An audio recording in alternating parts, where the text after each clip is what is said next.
Hello to all the listeners of a Rightman podcast, a podcast produced by the Institute of European Right, a think tank based in Vilnius. In the Rightman podcast, we discuss various topics spanning from international affairs to political theory, history, and other issues that capture our interest. My name is Kodėl Rusijos, and I'll be hosting today's conversation. Today, in today's podcast, we will dwell into the question of Russia's domestic issues, the way how to understand Russia's internal affairs, and besides other things, of course, we will touch Russia's war against Ukraine. For that, it is my greatest honor to introduce our today's guest. Our today's guest is Konstantin von Eggert. Was born in Moscow. He worked at the Russian media in the 90s. Later, in 2000s, he relocated to Lithuania, and now he's a Russian affairs journalist at the Deutsche Welle. Konstantin von Eggert, thank you for being with us. Hello, Theodoros. Thank you very much for the invitation. I would like to start from very beginnings. I would like to start from the 90s.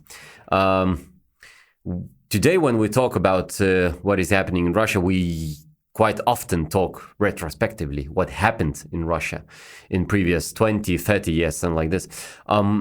Could you please share your insights on the period of Russian transformation after the fall of the Soviet Union? As an active journalist during the late Yeltsin era, how do you recall the tumultuous 90s and the subsequent years of early Putin years, and of course, particularly the decline of the independent journalism in Russia? No, there's a lot of questions in one question, Yeah. Theodoros. Well, first and foremost of all, yes, I was a witness to actually even late perestroika, and in the 90s, starting from actually 1990, was very much in Moscow following what was going on. But let me digress a little bit, because I do think that there is, it's a mistake to ascribe everything that happened in Russia during Putin only to the 1990s. The Russian history is very long. Yeah. And I would say that if you look at the state of society today, for example, you probably have to go back all the way to the imperial period, or even to the crisis in the Russian Orthodox Church in the 17th century. So it is a long story, and I think that what we see today is very much, I would say at least very much, a continuation of the processes that started with the First World War and the collapse of the Russian Empire.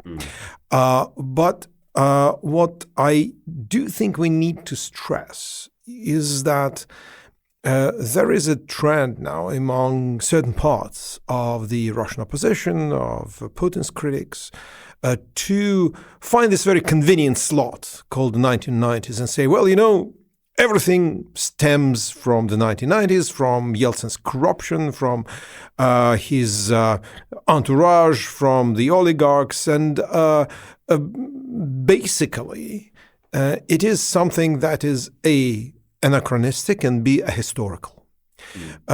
Because Putin and his regime are a product of, first and foremost of all, the Soviet formation, especially during the 1960s, 70s, and 80s, when Putin served in Yuri Andropov's KGB. Yeah. And in this respect, I think, and that's maybe the first point I would like to make, is that we are dealing with actually a unique regime. It is not comparable to any regimes that existed in Russia before, and frankly speaking, as far as I'm concerned, it's a unique regime globally, because it is probably the first one in which the security service, the secret police, to put it bluntly, is not an instrument of a dictator, of a state, of an emperor, of a president, of a political class, it is the political class. It is the authority. It is the vlast, the power, as they say in Russian. So we do have a regime which is characterized by a very specific mentality of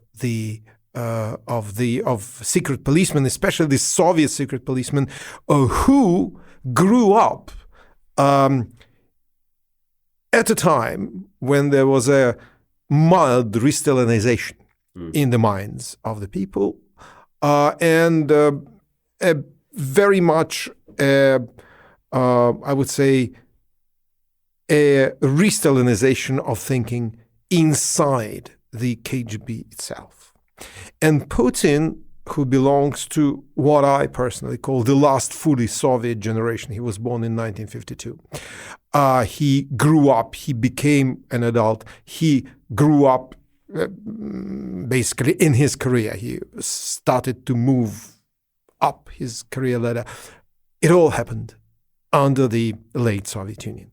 So we have to take that into account. And I think what characterizes this regime, and I'll come back to the 1990s, is a very specific set of ideas. First and foremost of all, these people, ever since the days of their KGB service, are convinced that they were and are destined to rule Russia, that they are the best at doing that. Because that is what, that was the leitmotif in the upbringing of KGB officers during the days of Yuri Andropov, that you are the best of the best, you are the elite, you are actually going to do better than the party, because the KGB was, at their time, completely subordinate to the Central Committee. You talk about the period when Andropov was head of the KGB. Yeah. Ever since, remember, he became head of the KGB in 1967. Yeah. And Putin became KGB officer, junior KGB officer, in the late 70s. So that is important. Number two, these people do believe that communist planned economy is not the type of economy that suits Russia. They believe it is state capitalism. And what we see in Russia is state capitalism, but very specific state capitalism. It is state capitalism in which basically this small group of people that run Russia, you know, the Putins, the Patrushevs, the Bortnikovs, and so on and so forth, they do control most of the Russian economy, directly or indirectly. And thirdly, these people are convinced that Russia should be an empire. It doesn't matter how it's called, the Soviet Union, the Russian Empire, the Russian Federation. It should be a vast state that competes globally with other powers. And this specific generation of KGBshniki is obsessed with Russia's, or rather the Soviet Union's, defeat in the Cold War. And I think that to some extent what they want to do, they want to basically avenge this defeat and turn back the tide of history. Now, to what extent the 90s, to what extent they are the product of the 90s? I think they're a product of circumstances, to a large extent accidental, that brought them to the Kremlin, brought Putin to the Kremlin. In the late 90s, there was a competition between different groups in the Russian political class, corrupt as it is, true. But, for example, if the then mayor of Moscow, Yuri Lushkov, and the prime minister and former head of the security service, but old Soviet-style bureaucrat, Yevgeny Primakov, became the leading sort of duo running Russia, there was a chance like that. It could have played out completely differently. Primakov had this kind of idea of playing by the rules, even if these are the rules that he didn't like. So probably under him there wouldn't have been an invasion of Ukraine. Strangely enough, although he was a much more highly placed KGB officer. Now, another possibility was for actually Yeltsin to die before his term expired. Yeah. That would have put into place, or probably into presidential shoes, anyone who would have been prime minister at the time. There was quite a succession of them, probably Viktor Chernomyrdin. Who knows? Yes. So I think that Putin was chosen for loyalty. There's no doubt about that. I'm not disputing that. He proved loyalty. But I think that there could have been a set of other circumstances in which Putin would have become president. And I think this was not predestined. The 1990s, frankly, I think that Yeltsin, who was sick and who was, of course, very much under the influence of his daughter and his son-in-law, Tatiana Dichenko, and her husband, he was, I'm certain, that he thought that basically, yes, it is important for his family to survive and not be dragged to the court by, let's say, the decision of the communist-dominated Duma. And we have to remember that the Communist Party dominated in parliament for a significant part of the 1990s.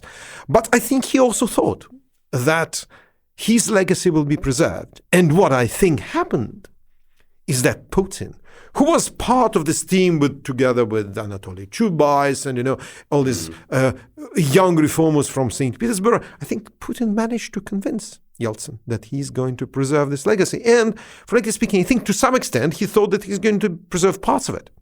But things turned out in a different way, because I think that the moment Yeltsin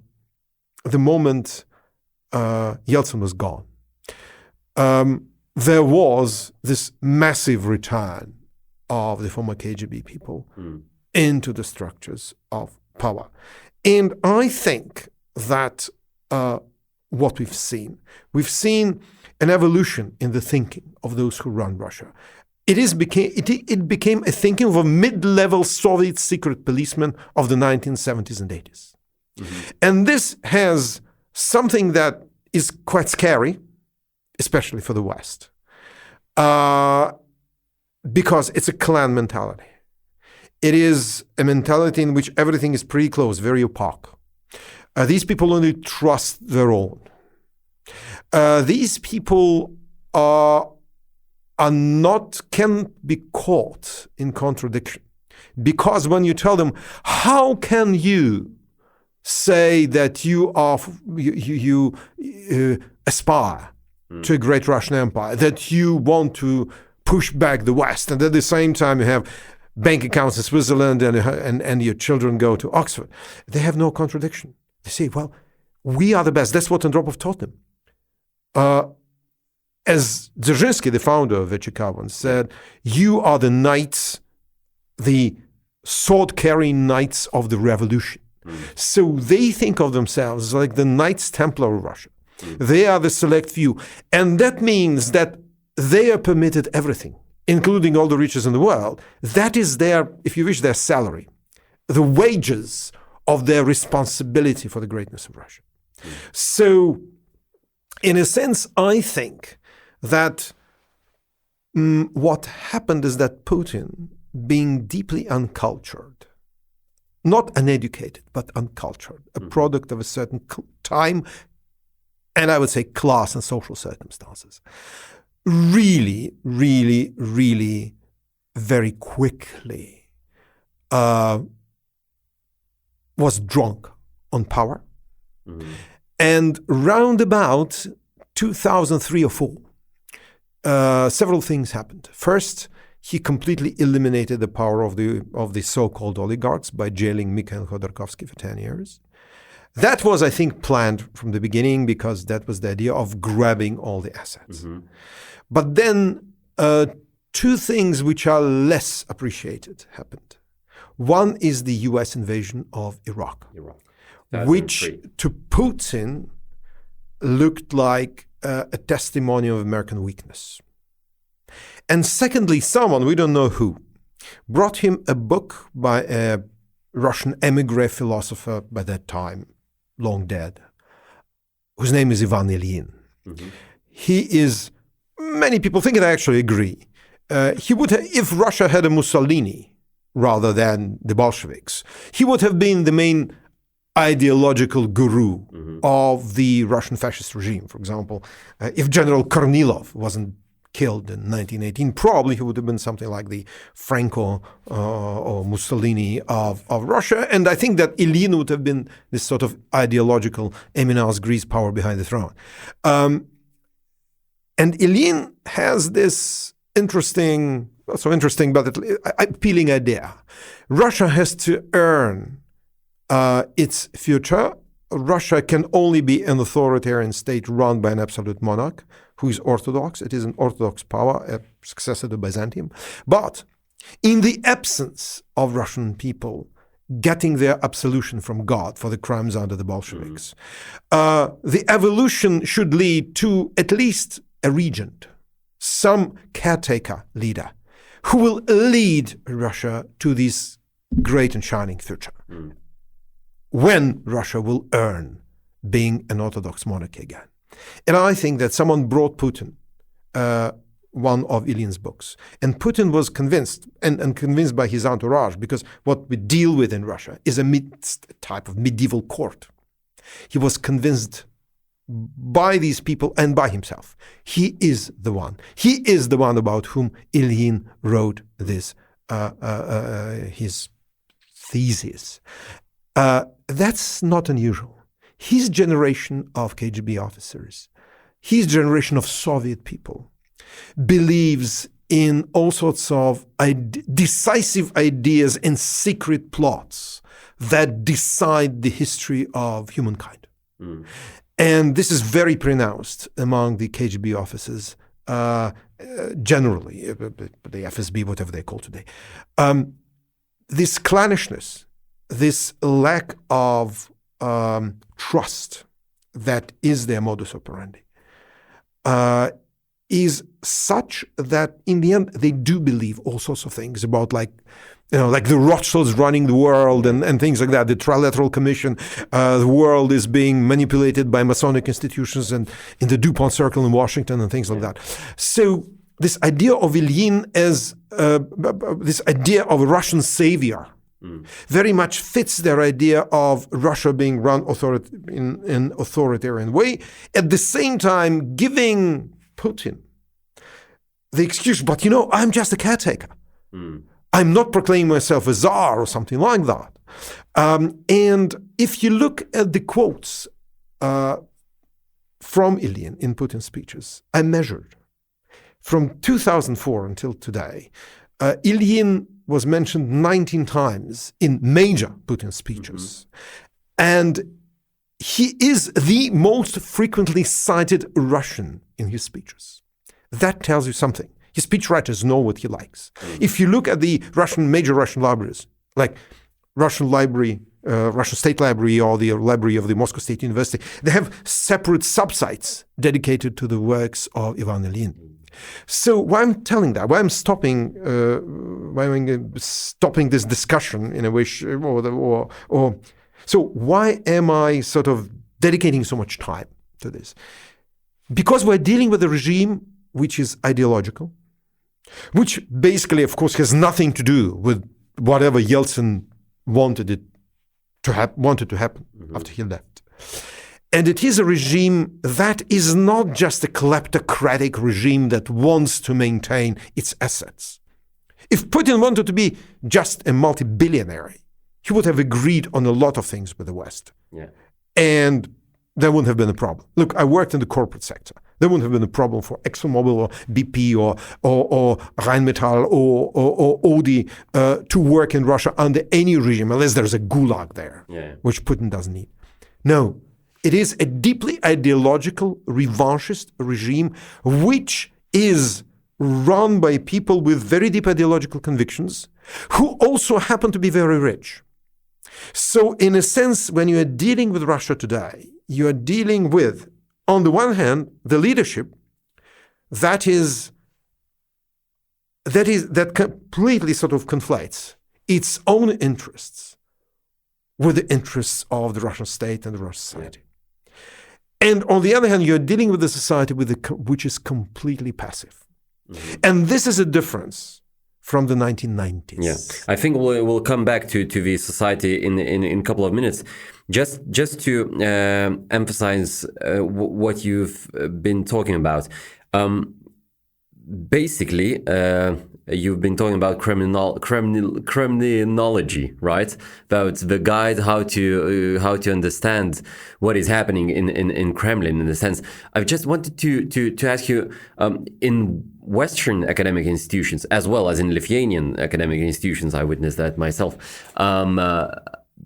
Especially prior to the war 2022, the ordinary way to sort of understand what is happening in Russian regime was to sort of divide Russian regime into certain fractions, into nationalists, imperialists, Siloviki, liberals. I do hear that you do not comply with and agree with this kind of differentiation. Do you? Look, I do think that it's completely obsolete by now. Yeah. It was basically current, maybe until the end of Putin's term, maybe actually until the caretaker administration of Dmitry Medvedev roundabout, which ended in 2012. Yeah. But I don't think it could be relied on today. What I understood a long time ago, and what I think is very important to understand, is that, for example, there is no such thing as a separate group inside the Russian power pyramid that is called the oligarchs. Yeah. The oligarchs are completely powerless, and I think that everything that happened after 2014 proved it. It is a bunch of people that were being trusted with essentially running certain businesses and sharing the spoils with the ruling clique. These are people that have at best conditional ownership of what they own. And these are people that are deeply corrupted in a moral sense because they're scared. And when people ask today, why is not, Alisher Usmanov or Vladimir Potanin proclaimed that they're against the war? They see that it's a catastrophe. They should understand it's going nowhere. They should understand that there's no good way out of that. Yes, they probably do. I don't know. I don't live in their heads, thank God. But what they're afraid of is actually to drink some green tea named after Alexander Litvinenko, or get a bullet in the head, as Boris Nemtsov, my good acquaintance, had in 2015. So these people are scared. So forget the oligarchs. The so-called liberals or technocrats, they do exist inside the system, but they are also completely powerless. They know that they are corrupt, and Putin knows it, and there is a file as tall as the Vilnius TV tower on each of them in Putin's secret drawer. Number two, they are also corrupted by years of following Putin. I do think they lost an ability to think independently. Because in the end, when you serve such a regime, you have to agree on the basics of this regime, because otherwise you'll go mad. No human being can live for a long time in this kind of cognitive dissonance that these people must experience. So these people are not a party. They are not a clan. They just do what Putin asks them. Putin believes in sound finance. He believes in low inflation. I mean, not anymore, in a sense, but we know it. Yeah. But until recently he did. So he wants this bunch of, fairly professional economists like Finance Minister Siluanov and Elvira Nabiullina, the head of central bank, to run the show, in pure sort of economic and financial terms. The so-called Siloviki, no one uses the term in Russia for years now. It's all been completely eliminated by the war. It's all one party that is responsible for this war. And everyone who wears shoulder patches now knows that he or she are candidates to become war criminals, to be indicted in the future.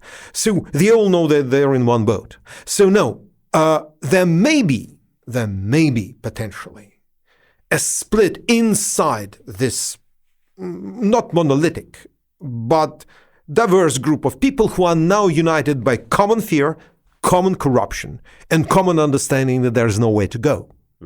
There may be a split in case the regime, for example, loses the war. And they will feel that there is a chance to kind of eject themselves from this cul-de-sac, from this dead end. So far, it didn't happen. So for now, I do not see how there can be a big split inside the regime. There was news recently about the arrest of Deputy Defense Minister Timur Ivanov, who was responsible for a lot of projects inside the Defense Ministry, and he was someone who was allowed to steal, well, of course, to share it with others. Now, he's been accused of, allegedly, of all sorts of things, including maybe even espionage, but we haven't heard about it because the vast money that circulates there and the number of interests that basically conflate is such that I will not be surprised if then a few weeks or months later we'll hear that, oh, by the way, he's been let out. It was just some kind of minor disagreement. So I do not think that we can deal with the Russian regime now the way people dealt with it, for example, during the Medvedev days. It is a regime of people that know that the world doesn't trust them, that know that they participate in something that the world condemns, and they know that they're following someone who's been indicted by the International Criminal Court. Symbolic as the indictment is, it is definitely a very big black mark, to use Robert Louis Stevenson's expression, not only against Putin, not only for Putin, to them all. Okay, and now coming back to the level of society in contemporary Russia, what does that all mean to the Russian society? What are the perspectives? We talk about opposition. We talk about the reaction. We saw the huge queues in Navalny's funeral. Is there still a society in Russia? Oh, there is. Well, there is a population, but I do think it's a population with a very small minority of citizens in a civic sort of, if you wish, Roman sense of the word. People routinely say, and lots of people in the Russian opposition in exile are saying, well, you can't believe public opinion polls. Yes, you can't believe public opinion polls in Russia, and they're not precise. But they are conducted, and I think the government is interested in them being conducted. And I think that when Levada Center tells you, and this is a figure from, let's say, half a year ago, that completely, well, it didn't stun me, but it impressed me. So when Levada Center tells you that about 60% population are telling them that they do not follow the war, that they do not follow politics, that they're not interested in what happens at the front. Let me put it like that. Some of them really do not follow. Some of them make a conscientious choice not to follow, which is also very significant. It is a country of people that abdicated their civic responsibility a long time ago. And there is very little that can be done about it, at least for now, as long as Putin is fairly strong and as long as the war progresses as it does. Now, that gives me, by the way, a chance to go back to the 1990s. The society today in Russia is very different from the society I remember being a young journalist from 1990 until Putin's advent to power. It was a society that was politically active. It was a society that was using very actively, trying to use very actively, the fruit of the reforms that happened in Russia. We're not discussing the quality of these reforms, but there is no doubt that the 1990s is the time when Russians got, for the first time in their lives, a right and ability to travel freely abroad, to own private property, to set up business, to read the books they want, to watch the films they want, to sleep with whomever they want and actually to elect whomever they can of those who are on offer. Yeah. So that was a brief period in which the society was very, very active, at least in the big cities. And that's very important moment.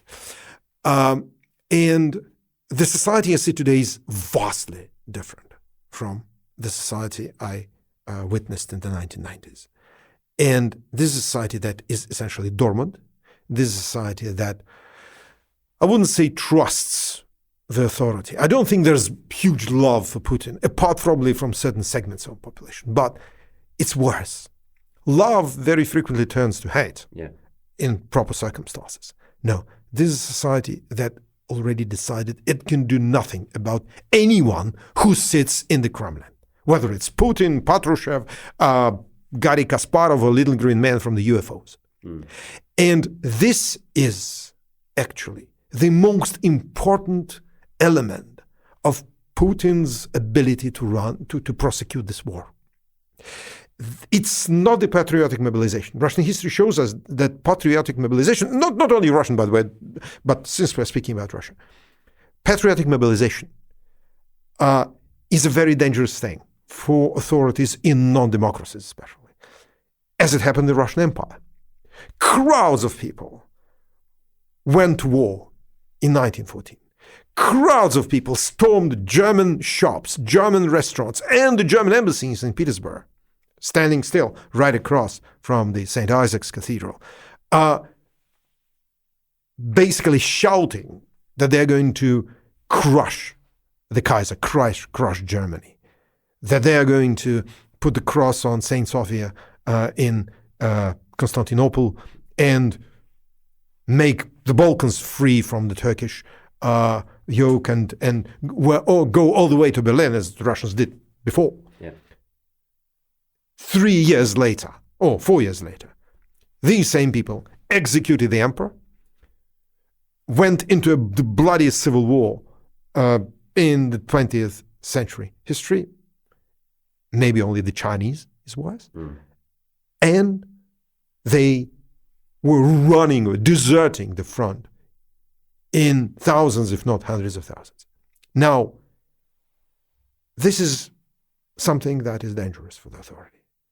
But a society that is dormant is not dangerous, especially if the rest of the society is more or less divided between, I think, supporters of the war, quote-unquote patriots, and those who are opposed, but these people in opposition, they keep to themselves. Because they know once you publish something on social media, or once you say something, as it was in Stalin's days, you're going to be arrested. So in a sense, this opposition will not, this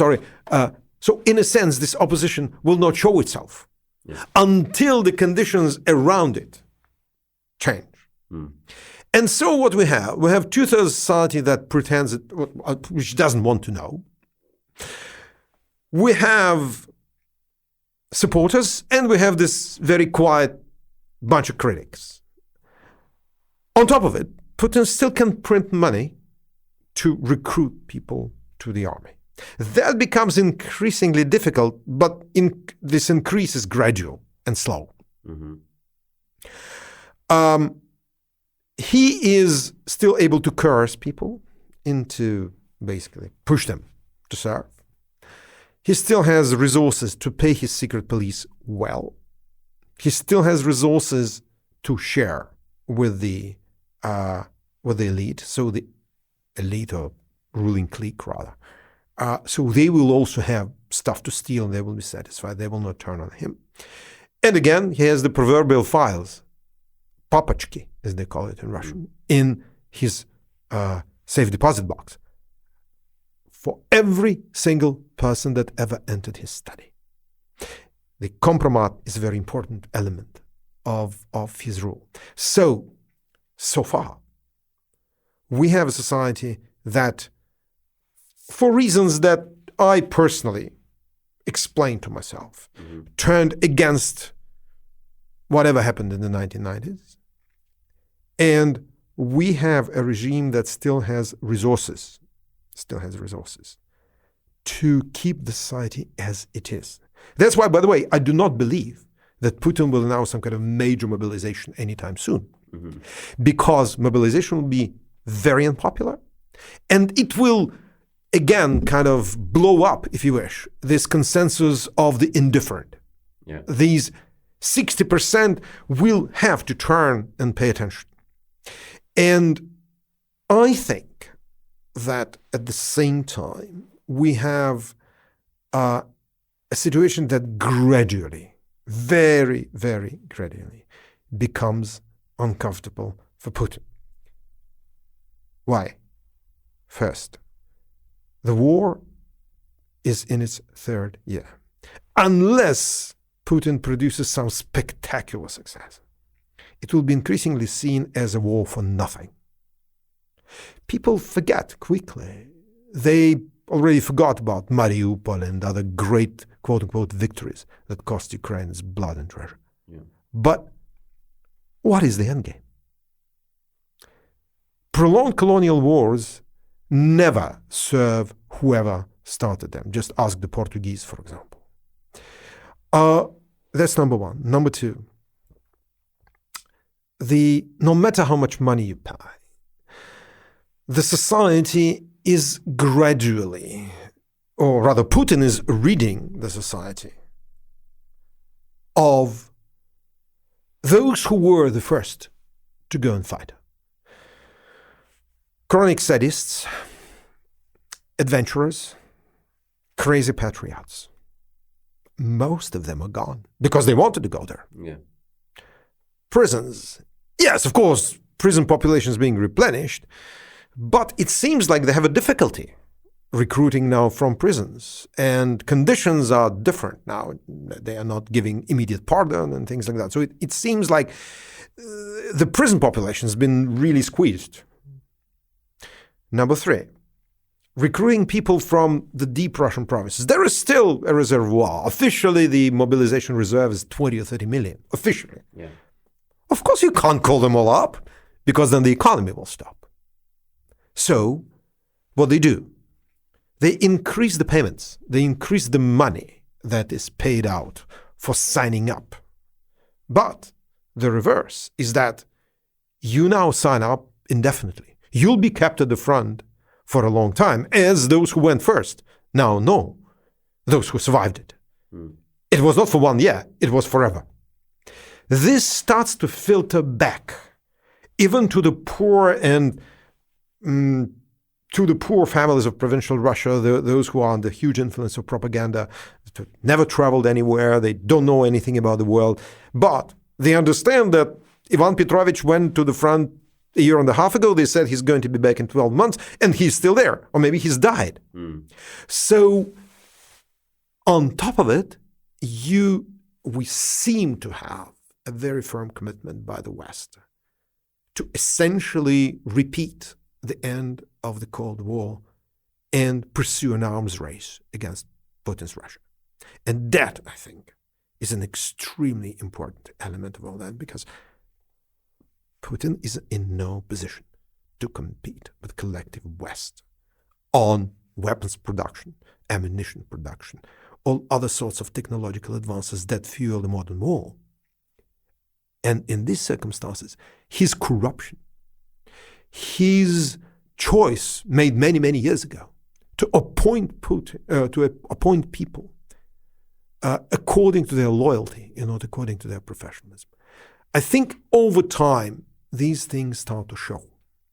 And this is what may lead to a crisis inside the regime, especially if Ukraine manages to persevere and if significant losses and significant defeats, visible defeats, are inflicted on the Russian forces in Ukraine. So generally what I hear is that your assessment and your view on the near-term future is rather positive in terms that the collective West can uphold this conflict in the sense to push Russia into the first and foremost, as I understand, the economic spiral. Yeah. Yeah, I think actually I'm cautiously optimistic about Western cohesion on that, because there are certain elements in the West, in the Western position now, that I think have become what they call in the Russian language общее место, common knowledge, common understanding. And this is, for example, that Putin is not that strong, that Putin is increasingly dependent on his allies like China, Iran, and North Korea, and these are not really amazing allies, not the ones you would want to have in the long term. I also am not that worried about the perspectives, let's say, of a new administration in the United States. I do not think it's going to ruin American foreign policy in a matter of 5 seconds. I do not think so. Well, frankly, if you remember, what happened in the previous Trump administration was the administration that started giving lethal weaponry to Ukraine. So American politics is very dynamic. And I do believe, although I probably would not want to see Donald Trump as president, because I just do not think that people who come for vengeance will be good leaders. Yeah. But frankly, I do believe in American democracy. I do believe in Congress. I do believe in American civil service. I do believe in American society, which is so far very much behind Ukraine. And this is something that has to be taken into account. And I think that Putin's calculation is actually, yes, to massively try to impact Western societies this year, because we have US elections, we have European Parliament elections, we may have early elections in Germany even.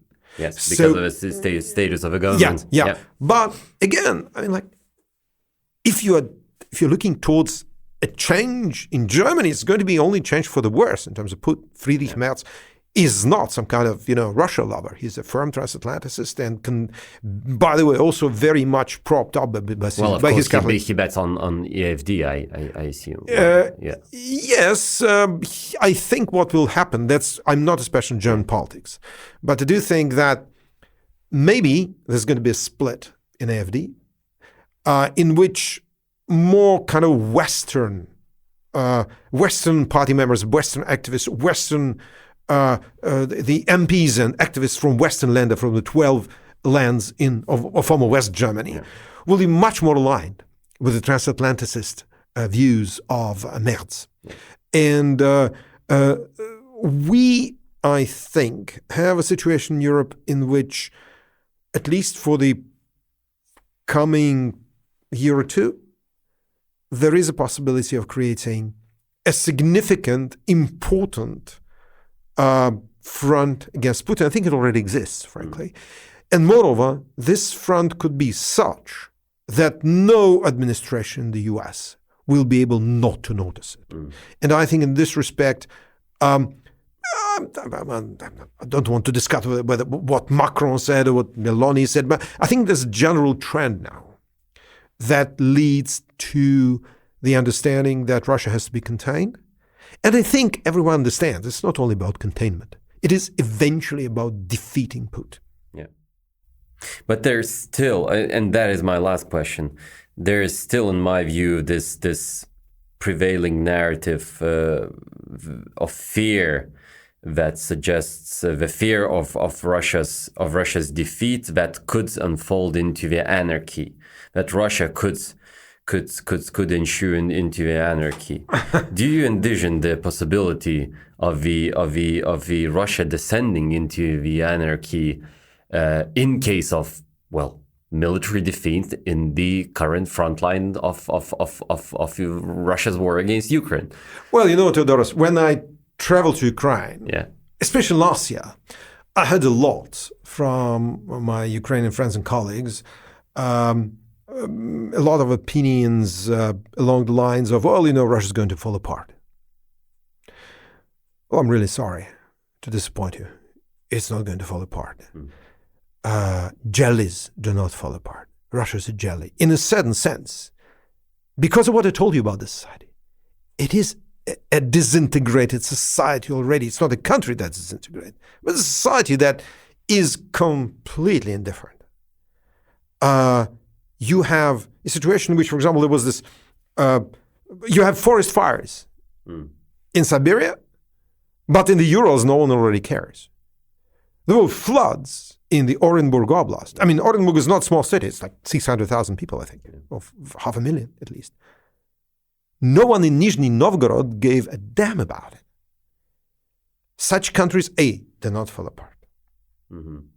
It is a country of atomized individuals who are kept together by, the ruble, television, and their own indifference. So, that's number one. Number two, will there be some kind of upheaval and civil war? Look, people use this expression civil war without actually trying to understand what it is. If you look at the Russian civil war, you have to look at several things. And first and foremost, you have to look at demographics. There is vast demographic data about the state of the Russian Empire in 1917, or, pre-World War I, definitely. First and foremost of all, it was a very young country. 50% population was under the age of 35, something like that. It was a country of young, illiterate peasants who didn't have land. The question of land was the main question of the Russian Civil War. And the Bolsheviks used it very, very artfully, if I may say so, to defeat the whites, to defeat the opposition. Now, civil wars happen when you have enough people to fight the war and when you have a big question, big national issue that is unresolved and cannot be resolved by peaceful means, like the slavery issue in the US in the mid-60s, like the essentially feudalism in China in mid-last century. There is no such question today in Russia. And the population of Russia is a population of a rapidly aging country where I think now it completely flipped. The majority of the at least grown-up population is under the age of 45. Moreover, especially in the big cities, one has to admit it, the Russians never had it so good in their lives. The standard of living in places like Moscow, St. Petersburg, Ekaterinburg, Novosibirsk is the highest ever, at least in recent history. So there is something to lose.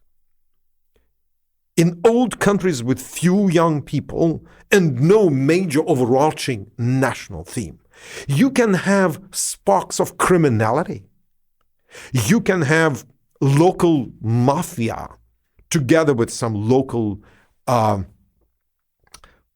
bureaucrats trying to grab pieces of property. You can have periods of banditry. By the way, that also happened during Russia's civil war. But you cannot have a nationwide upheaval along the lines of 1918, 1920. Yeah. So what I think is a more probable scenario. It's an old country, essentially. You do not have civil wars in old countries. What I think could happen, in case Putin is defeated, which I heartily wish, is rather an upheaval in Moscow, in which those who are now hiding, including, by the way, those who hide inside the vast Russian bureaucracy. You have to remember, Russia is run by millions of civil servants. Those who are now hiding their true feelings, and I'm sure there are lots of people who understand that things are not going the right way, they'll probably see the chance.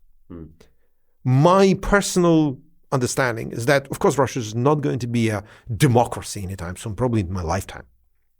But what it could become, as the great James Sherr once said, it could be a country at peace with itself and with its neighbors. That is a possibility, especially if after Putin, however his end comes, those who are more sane will grab a chance and think, okay, we may run a semi-authoritarian state inside the country, but we do not need the world against us. So I think that is more probable than the civil war. in Russia. What I also think is that we're still a bit away from that. Because anyone who tells you, oh, well, Putin is old, or Putin is mad, or Putin is something, no one knows. We have to presume that Putin is going to be there for another 5 to 10 years. Yeah. And we have to be ready for that, and we have to basically plan according to that. I think that in a new competition with the West, if the West sustains the industrial, economic, and military competition with Russia, Russia has no chance. Especially if one of the dominoes falls. For example, if there is an upheaval in Iran, which topples the mullahs, I don't know, maybe yes, maybe no. Actually, Iran has a lot of parallels in its history with Russia. But if it happens, then it's going to weaken Putin. Putin is already weakened. Look at what the countries of Central Asia are doing. Look at the vast loss of Russian influence in the Caucasus. In spite of what happens now in Georgia, it's not going to last for a long time. So I think that over time, the regime is weakening. But what one shouldn't bet on is on the society suddenly waking up and saying, well, wait a minute. What is this guy in the Kremlin doing? We didn't order that dish. So one should think about impacting the Russian leadership. One should think about inflicting massive defeats on them. One should think about undermining their capacity to earn money. And I think in this respect, the Ukrainian strategy of hitting Russian energy infrastructure is very, very effective. Yeah. So that is the future. As for the society, I'll leave it with a thought. When the war went into its hot phase in 2022, when the full-scale invasion happened, a Russian political thinker, Alexander Morozov, who works in Prague, said in a Facebook post, and what if? We're always comparing Putin to Hitler and the situation now to the 1930s. So Weimar Russia suddenly turning into Nazi Russia and avenging its perceived defeat. What if Putin is not Hitler? Morozov wrote, what if Putin is the Kaiser? What if Putin is the Kaiser and Hitler is yet to come? Well, I always try to perish the thought, but this is something that also can be considered. That's why Ukrainian victory and a significant military defeat that could push whoever rules Russia to understand that it's the end of military adventurism. There's enough land for any country in the world to, and it's not very well run, by the way. That will be already a success. Mr. von Eggert, thank you for coming to our podcast. It was the conversation was really thrilling, fascinating, and really insightful. Thank you for coming. Thank you, Theodoros. I just want to remind our listeners that you were listening to the Right Mind podcast, a podcast produced by the Institute of European Rights, a think tank based in Vilnius. Thank you for listening. Thank you.